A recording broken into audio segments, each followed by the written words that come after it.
And why not? You know what I'm saying? You get it how you finish. So, and everybody's doing it, and I just think that it's just a new platform. I think, I'm gonna be honest with you, I talk about label apocalypse because I don't believe the labels were ready.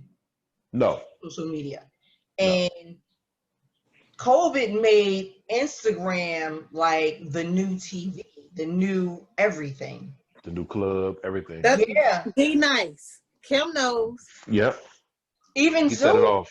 I've been to Zoom parties. You know what I'm saying? You have happy hour on Zoom, Lika. So like the opportunities are endless. And you could connect to people from all over the world. So COVID helped develop this platform. Do you think it would ever go back to normal? No. No, because people see that you don't. People can see that you can. Well, with the musicians, I hope, because like you say, where the bulk of their money comes from is live stuff. So yes, but they know that if all else fails, they can market themselves and do stuff on a social media platform and still get money that way as well. So it's good to know that if all else fails, you can get on the net and do it. But as a musician, the money is going out, to the people. But that has drastically changed, based on COVID. So you had to reinvent yourself with COVID. Yeah. And I think a lot of people weren't ready. Oh yeah. Yeah. I heard. Wait. Just about. Basically, it was a sink or swim type of situation with COVID, and a lot of people sank because you had to change your mindset, and you had to be open and get with it. A lot of this technology stuff that people were, probably not too in tune with. If you weren't on it, and you had to connect to it. And again, if you didn't know how to reinvent yourself or just even open your mind up to new possibilities, you're gonna most definitely. Yeah. Most definitely. I saw Fonte. I was listening to a podcast, and Fonte was saying that he had been sent a song and he just couldn't get with the song because he was not able to go out and live and do certain things that help him create. Oh wow. And so he was like, man, you sent me the song 3 weeks ago and it would have been done if the COVID wasn't here, it'd have been done in 2 days. But because of COVID, I'm in the house and I'm not, the creative juices are flowing. I haven't gone to the movies and I haven't went out to the mall and watched people, and I haven't gone to this place. So he's just now getting back into the groove as it pertains to making music and related to the music. And I didn't think about it. I said, man, it's crazy because people learn and do things differently. And so like if he got to go out and live life experiences to create music, which he does, a lot of his music is stuff that he sees and that he's done. I'm like, wow, I never thought about it like that. People think they just create, just come up with stuff. They home, they can create, no, but they in the house. So it's different. Yeah. Than when they were, traveling and able to see and stuff. So it just rung true with me. I was like, wow, that's crazy. I didn't think about it like that. So because sometimes all that stuff, the travel and everything, the experiences, it could be a restaurant, could be a food, it could be a fragrance, it could be whatever. All those things contribute and influences people and inspires people to write and create and do all of those things. And now they're stifled, you're confined to four walls. And that's what I'm doing, which is funny. It's reverse for me because with me ripping and running, there were things that I needed to do, that I wanted to do, that people had asked me to do. One, they asked me to do podcasts. They asked me to do blogs. People are asking about a book. They're asking about certain things. And so now that I'm home, I'm able to sit down and take out my memoirs and stuff from the 80s and 90s and kind of try to compile some stuff because I am writing a book. And get that stuff out there and then just reinvent myself, like put merch, put a t-shirt out, put a t-shirt line out there. Just do some stuff that I haven't done that I should have done. But like if COVID wouldn't happen, like this conversation wouldn't be happening. I'll be gone. I'd literally be gone. So it's like I know. I'm like, girl, I'm thankful that I'm able to be home. But I'm also ready to kind of go. But it opened up some stuff in me where I had to learn how to sit down and write, dictate, in the phone, so I'm saying I'm working with a guy, like I said, to write a book. So we try to get this stuff out soon. So now wait, so let's go over all that you got going on. So you're working on a book. Mm-hmm. Are you going to do the podcast? Yeah. Okay, well, definitely let me know when you do decide to do that because you're more than welcome on Dynasty Radio NY. Oh, cool. I'm gonna do it. Stream your podcast. That's cool. I'm gonna do it. Okay. I got something to say. What else you got going on? And the merch. So it's the podcast, the book, and merch. Yeah. And then also just the podcast is really just an outlet for me because what's funny, we're talking about, I'm not a bouncer, we're talking about security and we're talking about all this tough stuff. But when people ask me why I do it, what's funny is that, oh, wow. So what's funny for me is I started doing it, one, for the love of the music, but two, acceptance, and three, because my father thought I couldn't do it. He thought that it wasn't doable. Like, why are you doing this? You can't make no money, this, that, and the third. So, and then two, to give the love, nurture, and care that I didn't get, I give it to my clients and other people. So that's another reason why I feel like I'm so good at it, because what I didn't get, I give to other people. And just like you had said about Lika, about it's her time. Yeah. And sometimes we don't know it and we don't recognize it. It wanted to be. Yeah. Because I was forced into radio. It wasn't like this was my thing and this is what I wanted. And she forced me. Yeah, and then I forced her. So, you know. Good. Well, that's good. That's good. So, yeah, but I tell people, there's a lot of pain behind it. There's a lot of pain behind this protection. Yeah. And I'm just keeping it 100. There's a lot of pain behind the protection. I'm not one of those dudes that I wasn't bullied as a kid or nothing like that. But, you know, of course, I've had childhood traumas, a lot of nonsense going on with me. But see, for me, again, nurturing and just acceptance for me is what really drove me. And then the nurturing piece is just being cared for in a way that I've never been cared for. I give it to my clients and everybody that I care about. They get it, period. Like whether they want to or not. So anybody from if they think they're a low end artist to a high end artist, they're gonna get the same level of commitment from me. They're not gonna get, oh, you pay me this or you don't pay me this, I'm gonna give you this, and you pay me this and you're this person, I'm gonna give you this. Everybody gets the same treatment from day one. From day one, they get it. So and that's just where I am with it. When did you realize you were a brand and that you needed to start operating and working as a brand, like with the merch, the podcast, with everything? What happened? I realized I was a brand like about 6-7 years ago. Oh, okay. Because what happened was I'm an extension of the artist. And then I started getting my own, I'm not gonna say fan club, but just like my own little folks, my own little pocket of people that I cared about. They cared about me. They cared about the artist, but they also cared about me as well. So that's why I was like, wow, this is cool. I'm part of something that's bigger than me, and they kind of dig me for me. Because usually the bodyguard is just like, whatever, he don't get that, you know.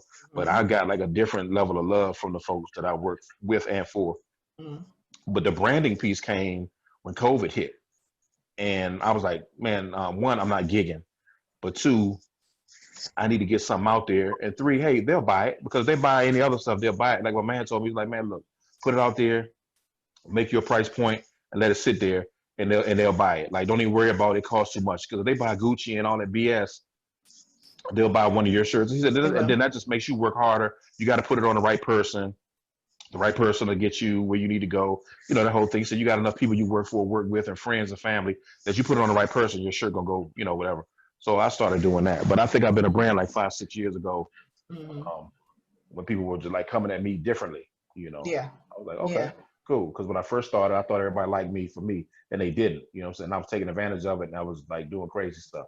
But now, you know what I'm saying, I'm a business and I'm an extension of that artist. So I can't do stupid stuff. I can't say stupid stuff. Even on my social media, I laugh, joke, and play on my social media, but a lot of stuff I can't say because I'm representing a lot of people. I don't just represent myself, I represent the client as well. So they're like, wow, you think that? No, I can't deal with, you know, so. Right. I have to be mindful of what I say. And I've been checked on what I've said before too by artists. Okay. You know, they call me and say, man, take that down. Like, take that down. You know what I mean? Like right now. Yeah. You know, so because they become an extension of your family. Yeah. Or they become your family because you wind up spending a lot of time with them, sometimes more than you spend with your family.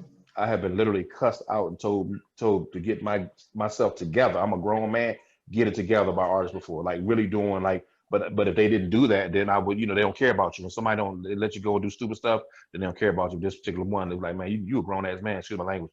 You better get your shit together. And I was like, so wait, what artist gave you the tough love? You want me to tell you the truth? Yeah. Avery Sunshine. I know that's right. She was like she don't play. In New York City.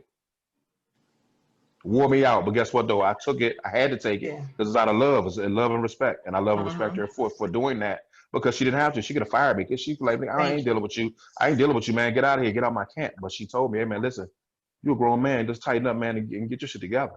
You know what I mean? And so that's respect. Yeah. If she didn't care, she wouldn't have said nothing. Yeah, not at all. You know, so I needed that check. That was a long train ride home too, but I needed that. That's what's up. Yeah. Yeah. Okay, so what I'm gonna do is I'm gonna get into Venus versus Mars, and I had Why this he roll question. his eyes though? What you roll your eyes for? Nah, because it's crazy. Okay, let's go. All right, so Venus versus Mars is my relationship segment. Okay. He know. Yes. So okay, so now the Venus versus Mars question is: can you be in love with more than one person at the same time? That's a good one. So I'm gonna say yes. I'm gonna say yes. You can. So you're talking about like a woman like intimately with a person, like love both of them at the same time? Yeah, like in love, not love, in love. That's hard because in love with one. I'm gonna say no. I'm gonna You say gonna no.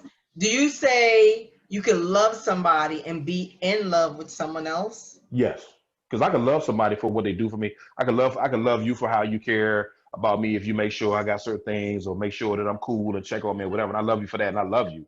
But I'm not in love with you. When I'm in love with you, it's a whole different level of. I mean, we're intimacy and we're doing a whole lot of other things, and we're trying to build and move on to future stuff. But I can. That's in love. But love you is I love a lot of people, but I'm not in love with them.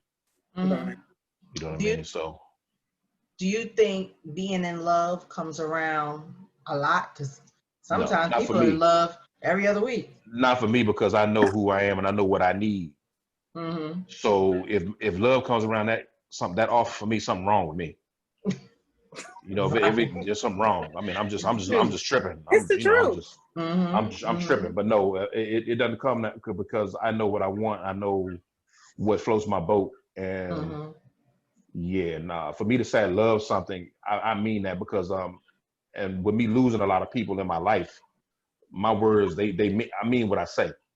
Mm-hmm. So Right. if I tell you I love you, then that's real. That's What not it is. even Right. a That's what game. it is. So I can't even play with it. If I don't love you, I ain't gonna say it. So Right. I don't even play around with that. You know what I mean? Yeah. Sometimes that word love can be just as powerful as I hate you. You know what I'm saying? Mm-hmm. You're And right. both words come with consequences. Most definitely, because like I said, like we were talking about Avery, she loved me, but she loved me enough to tell me to get my stuff together, right? Mm-hmm. She didn't love me enough to say I'm gonna let him go because I love him. I'm a cakewalk this kid. She said, no, I love you, so I'm gonna tell you what you need to know so that you Mm-hmm. can move forward and do what you need to do. You know what I mean? Yeah. So that type, thing. But yeah, And, love is and nothing to play with. and you love her even more for it. Oh my God, yeah, I loved her day one, but I definitely loved her and respected her more for that. You know what I Mm-hmm. mean? For No, the chin check. no ego, no nothing. Yeah, she checked me. Like I said, oh, okay, all right, you're Mm-hmm. right. It was absolutely right. 100. She was 100% right. It was nothing I could say, and I wasn't gonna say it. You know what I'm saying? I respected her what she said. So I was doing too much. Yeah. Yeah. So yeah, but Sometimes we love is feel in ourselves and we. yeah, I was doing too much. I was doing too much, and she's like Negro. So yeah, but love is not a game. It's not a word that I play with. Mm-hmm. And I Mm-hmm. care about a lot of people. I care about a lot of people's well-being and just naturally want people to do well. But when I say I love you, that's a whole different ball That's game. something different. It's a whole different ball game. So Mm-hmm. wait, Lika, do you believe that someone can be in love with more than one person at the same time? In love, no. Love, yes. Okay. I mean, I love people for different things. Mm-hmm. Yeah.